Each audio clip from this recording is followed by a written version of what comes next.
Welcome to An Ocean Tides with the Big Bad Shark, art class. Go ahead and get your pencils, your pens, your crayons, your markers, your paintbrushes, whatever you use. And come along with me. Get ready to paint along with your teacher, the Big Bad Shark. Let's take a look.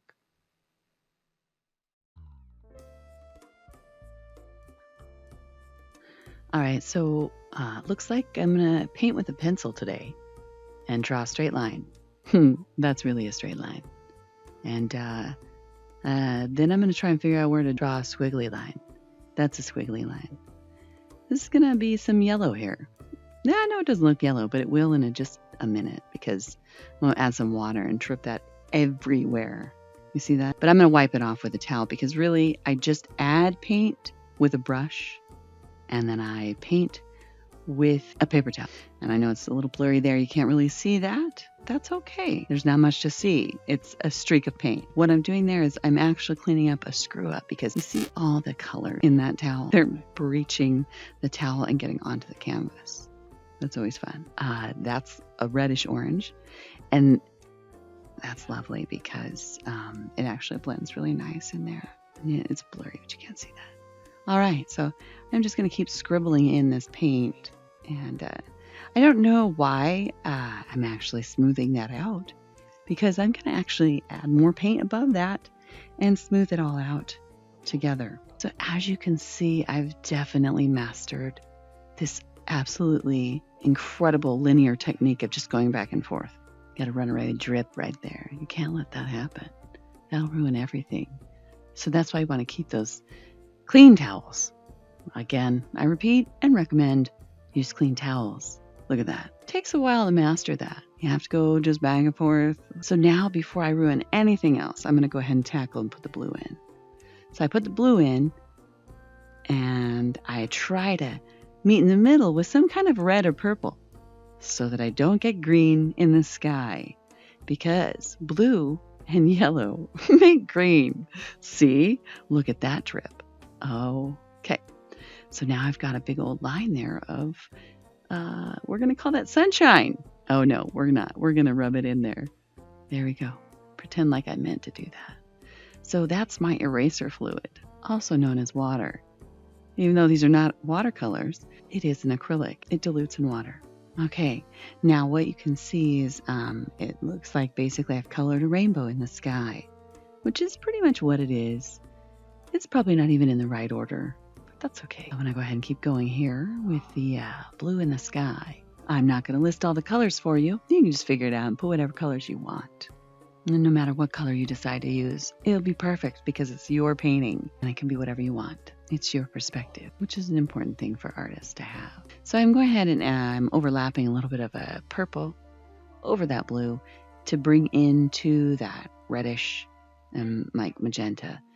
That way that the colors blend together nicely in the sky without looking like there might be a hue of green in there. I've done that a few times. And as you can see that drip coming down, I try and pick it up as I get paint. You know, it's a little bit harder. This is a canvas, a hard canvas. Now you can see I got a little sloppy there. It's okay. We're going to cover that up with a darker color, so I'm not going to worry about that. So now I'm just kind of using whatever little residual color I have there to bring it down in the painting further. So this is now the water and the reflection.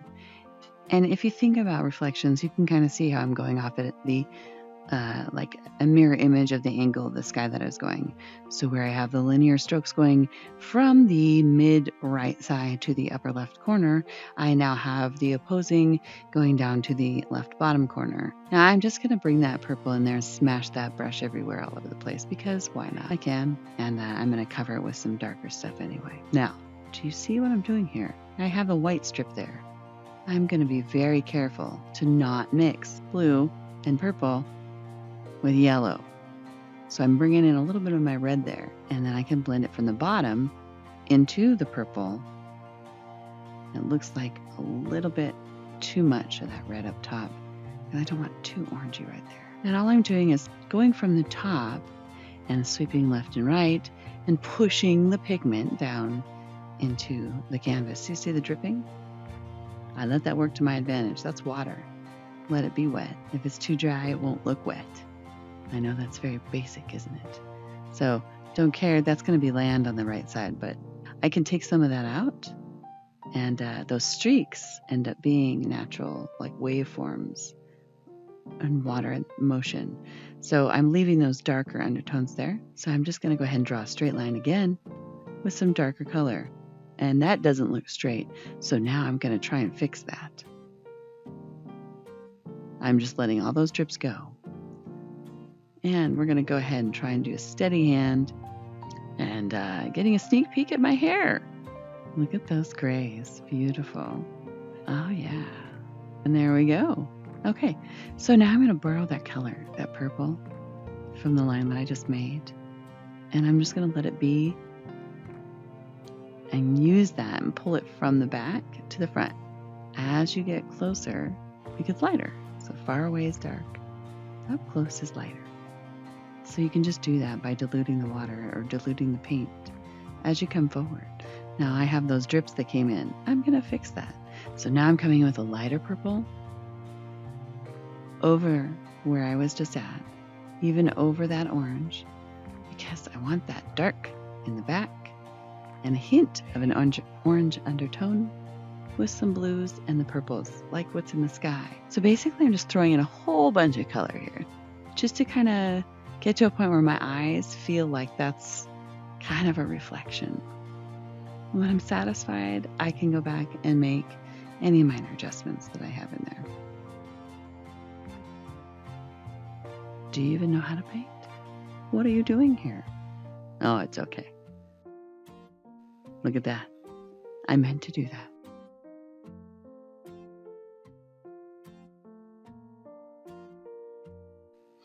So now we're going to come back up and do some little bit of an interesting blue that's dripping. And that's where I'm like, oh, crap. You better fix that. You better fix that, girl. Now I'm going to play it cool like I meant to do that. Oh, wow, look, it looks like a cloud. Isn't that lovely? And I'm going to let my eyes just adjust to that for a minute and see if I like it. Sometimes happy accidents happen, and I'm like, wow, I couldn't have planned that any better. But sometimes you really mess up things. Let's see how I handle this. I'm going to try and blur it out because it's on a canvas. Hard canvas is a little bit more forgiving than a watercolor paper, let me tell you that for sure. Oh, I decided to go ahead and fluff it up like the clouds. I did like a little bit of what it was doing. And so I must have said, yeah, I need some more of that. And my brain said, get a dry brush and swirl it around a bunch of times. And it'll look like a fluffy cloud. So I did. Fluffy, fluffy, fluff, fluff. Like cotton ball blotting. That's what I imagine.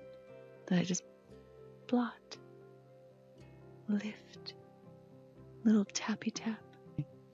This is a green, and I'm coming in from the back because I want to add those in a variety of places. I don't want them to cluster. I just want a little peak.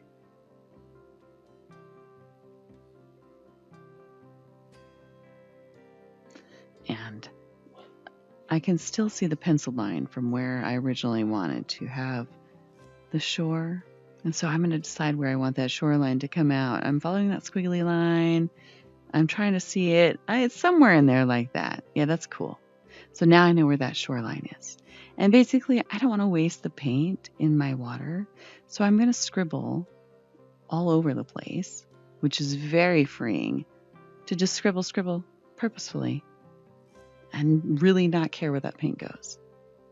That's fun. I just want to make sure that my line is very dark in some places to give a little bit of an effect. Now this is straight line for the horizon, also making that darker, and that's freehanding. Let's get in focus there so you can see what that looks like. Okay, gonna go back and make sure that these are all nice and dark. Okay, this is a slanted brush. That's what makes it so easy. It really is. They're very versatile. I love them. So I just scribble. Remember, keeping in mind, further away is dark. And then, everywhere there's a little bit of brush, there's a little bit of a dark base. So I take the leftover paint and I can put it at the base of where the dark green is. There's still gaps. And in those spots, I'm going to put different colors to represent the different colors of the foliage. Gives it a more realistic approach. And basically, the lighting. In the picture, it was gray with kind of like a light reflection on a white rope. I know that to be true, but that's not what I see in the picture. What I see in the picture is a little bit of gray and some purple and some blue. And it looks like a little bit of a green. So I see all those and I bring them out in those different ways with different depths of color and the light. So now I'm adding like a blue, almost a bluish gray. And that's like almost like a moonlight reflection on whatever's on the ground. Netting. So you can see that now as a close-up. Very interesting combination with this blue. It's dark, really dark black blue. It's actually starting to have having nice depth here. So this is a very light, almost baby blue. Not something I would normally think to put in this. And I'm putting it on like I would tap little flowers. But I just want to give that indication that the color is there. And it's just tapping along nicely. Just putting it in little areas where I've missed putting pigment. And as you can see, just adding more reflection, the moonlight. And as it goes towards the back, you see smaller and smaller and few, which indicate distance.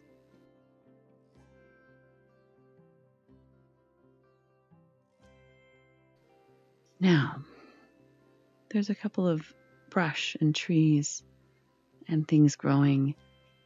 And so we're going to add those in with a fine line, a liner brush, and some watered down acrylic. And it could be tricky to try and get the right consistency, but once you figure out the appropriate match for the canvas and the paint you're working with, stick with that consistency. So work small. Don't do the big ones first. Do the small ones, little test areas, which is why I'm working in the back. It'll be a little easier to cover when it's back there. And so I just take that liner brush, and if you can see, my pinky's on the canvas. I use it as a guide. Sometimes I've taken paint from the edge of where the tape is and accidentally drug it into the painting. So in here, I'm just tapping in a little bit of leaves in the dark. I think I like doing these night sky visions because they're easier. All the trees, all the brush, they're all just dark, whatever dark color I want. So here we are doing some more brush, some more little things that are growing.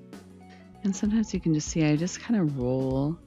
It's a very subtle movement, but I roll that brush almost in a twisting fashion, like a quarter turn, quarter turn, quarter turn. It's just a roll. And that helps elongate the line. So the more that I roll, the longer the paint strip will go, depending on the consistency. So you can play with that, and it's important to know how you paint and try different techniques. And the best advice I ever received, paint what you see, not what you think you see. So sometimes there's little things, there's brush, and there's bushes and all that stuff in forefront here. So I'm adding those in, and a couple more tree branches that are poking through. Okay, so I'm going to go ahead and finish out adding a couple more little trees there, and just making sure adding little details, nice little fine details in the back. And as you can see, the little small details of the tiny little edge of the water, the brush, and the twigs just out there. It's important those details be represented. Look at that. And this is a point where I hope I don't drag that finger right through that blue and muck up all that painting, especially when this is an acrylic. Even just little sprigs right there. Make it come to life. It's pretty nice. Okay. So I'm just going back in and tapping through, making sure I've got a little bit of coverage in there, I think with a little bit of purple here. I don't know. I think I'm just adding things now until my brain says, yeah, that looks good. Because I will overdo it in a heartbeat and add more and more. So I have to work in small increments and let my brain see the picture and say, is that done, brain? And my brain says, no, add more. And then I have to say, brain, wait a minute. Dude, let's think this through. If we do that, will you ruin it? And then my brain thinks about it. And that's what's happening in my brain right now as I'm tapping.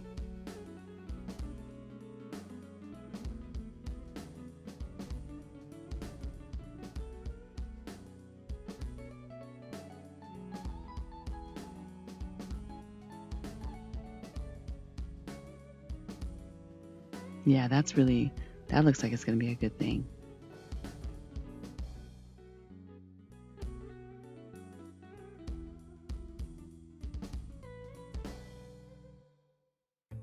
All right, so now I'm going to sign. Now, I read recently that artists, it's not typical to sign with a year on the front. And, but I've been doing that ever since I started painting, so I'm going to continue to do that. It's my art. I'll do what I want. So, this piece is called Kerry's Walk on the Shore at Bo'ness in Scotland. Thank you, Kerry. It's a beautiful piece, very inspiring. And at this point, as I'm signing it and taking the tape off, I'm usually grateful that I haven't screwed it up at this point. Once I've signed my piece, I am not allowed to touch it with a paintbrush anymore. Now, there are some times when this doesn't work out, such as taping a hard canvas is not very clean cut edge, as you can see. Let's paint those white edges black. Okay, so let's do this. Let's freehand that, baby. Oh yeah, look at that. And I'm holding on to that painting like dear life. Make sure I don't mess it up. All right, here we go. Straight line. You can do it. Oh, let that paint flow, relax. Let it go. Okay, yeah, and oh, so satisfying. Look at that. Beautiful. Now I can breathe. Okay, I'll scribble all that in. Good job. And scribble all that in. That's fine. As long as I get the line okay. But don't go too fast. Okay, remember, red paint, still wet. Blue paint, still wet. Black paint, still wet. Okay, look at how satisfying that is. Beautiful. Oh yeah. Once you start doing that, it's really stress relief. For me, having it work like that in the smooth line, even though, sometimes it's a little wavy, in just having a nice block like that is quite satisfying to me. I like it. Crisp, clean lines. Here we go again. Okay, here we go. 2 more sides to go. Come on, baby. Don't let me down. You got this. You got this. Come on. All right. Good. Refuel. Go back. Gentle.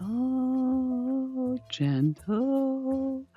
Uh-oh, you jumped it. I think I don't care. Scoot it on down. Scoot it on down. Okay. Good. Excellent. Right there. Okay. Good. Good. Good. And excellent. Now, last side. And look at that. It was really messed up because I hit it hard going on the left swipe. Here we go. I really try and watch the feed and the bead of the paint and make sure that I allow it to just naturally push its own line. Try and work with things. Instead of forcing them to do your bidding, watch how they do it normally, naturally. How does paint flow from a brush when you push on it in certain ways? Or if you just let it flow, sometimes the least amount of control can produce the best results. And there we have it. As you can see, a little close up, there we go. Well done. Excellent. And you can do that too. Thank you.